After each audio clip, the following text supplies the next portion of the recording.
الحمدللہ رب العالمین والعاقبۃ للمتقین والصلاۃ والسلام علی سید الانبیاء والمرسلین وعلی آلہ وصحبہ اجمعین، اما بعد فاعوذ باللہ من الشیطان الرجیم، بسم اللہ الرحمن الرحیم۔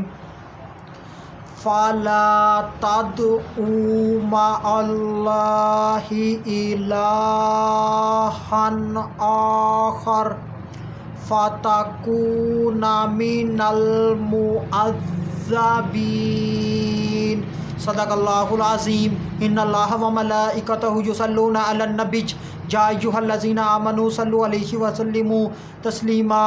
اللہم صلی علی سیدنا و مولانا محمد وبارک وسلم وصلوا علیہ۔ الصلاۃ والسلام علیک یا سیدی یا رسول اللہ، الصلاۃ والسلام علیک یا سیدی یا حبیب اللہ، الصلاۃ والسلام علیک یا سیدی یا محمد الرسول اللہ صلی اللہ علیہ وآلہ وسلم۔ اللہ تبارک و تعالیٰ کی حمد و ثنا اور اس کے پیارے حبیب حضرت محمد صلی اللہ علیہ وآلہ وسلم کی ذات اقدس پر درود و اسلام کا نذرانہ پیش کرنے کے بعد میں سچے دل سے دعا گو ہوں کہ اللہ عز و جل میرے حاضرین، ناظرین، سامعین کے مال، جان، عزت، آبرو میں برکتیں عطا فرمائے، اور دعا گو ہوں کہ اللہ عز و جل مجھے حق سچ ٹھیک بیان کرنے کی توفیق عطا فرمائے۔ اگر اس میں کوئی غلطی کوتاہی ہو تو اللہ عز و جل اپنے شان کریمی کے صدقے سے مجھ بندہ ناچیز کو معافی عطا فرمائے۔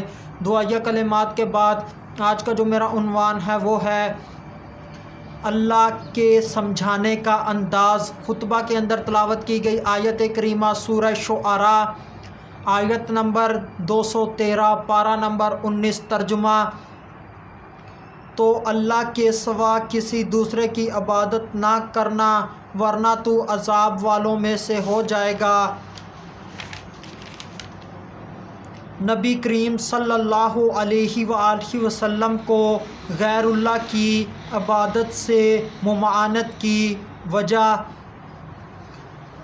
اس آیت کریمہ کے اندر اللہ پاک نے فرمایا، پس نہ پکاریں آپ اللہ کے ساتھ دوسرا معبود، پس ہو جائیں گے آپ عذاب کیے جانے والوں میں سے۔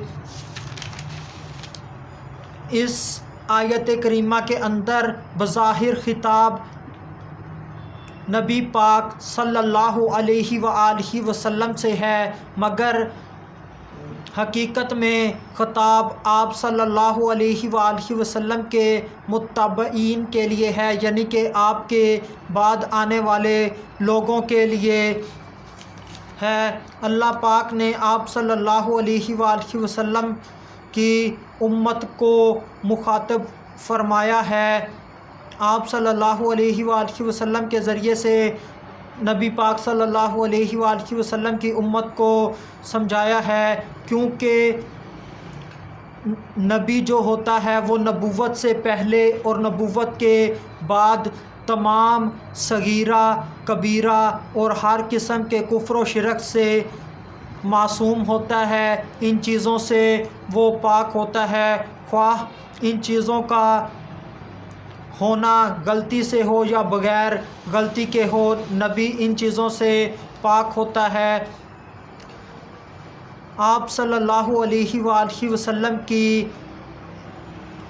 کے متعلق اللہ پاک نے ایسا فرمایا، اس کی نسبت نبی کریم صلی اللہ علیہ وآلہ وسلم کی امت کی طرف ہے۔ اس طرح بیان کرنے میں تنبیہ ہے کہ فرض محال اگر نبی پاک صلی اللہ علیہ وآلہ وسلم ایسا کام کرتے ہیں تو ان کو بھی عذاب دیا جائے گا، یعنی کہ عذاب والوں میں سے وہ ہو جائیں گے۔ عام لوگوں کی کیا حیثیت ہے کہ اگر وہ اللہ کے ساتھ شرک کریں تو ان کو عذاب نہ دیا جائے۔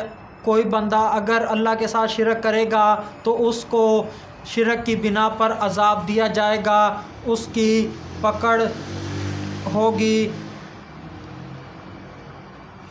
جس انسان کو کسی دوسرے انسان سے محبت ہو اور بہت زیادہ محبت ہو تو پہلے والا انسان چاہتا ہے کہ دوسرے والا انسان کوئی غلطی نہ کرے، کوئی برا کام نہ کرے، کوئی جرم نہ کرے۔ وہ اس کو سمجھاتا رہتا ہے کہ تو کوئی جرم نہ کر لینا، اور اس کو ڈراتا بھی ہے کہ اگر تو نے کوئی جرم وغیرہ کیا تو میں تجھے یہ سزا دوں گا، کیونکہ وہ اپنے دوست کو غلطی سے، جرم سے بچانا چاہ رہا ہوتا ہے۔ یہ محبت کی وجہ سے ہوتا ہے، اور یہ اصل محبت ہے کہ سامنے والے دوست کو بندہ اس جرموں سے روکے کہ وہ کوئی جرم نہ کر بیٹھے۔ ہاں، کسی کی ایسی محبت کہ سامنے والا جرم کرتا رہے اور اس کا دوست اس کو روکے ہی نہ، اس سے کنارہ کش ہی نہ ہو، بلکہ اس کے ساتھ جڑا رہے، یہ دوستی اور محبت نہیں، بلکہ یہ اصل میں دشمنی ہے کہ بندہ اپنے دوست کو جرم سے روک ہی نہیں رہا، برائی سے روک ہی نہیں رہا۔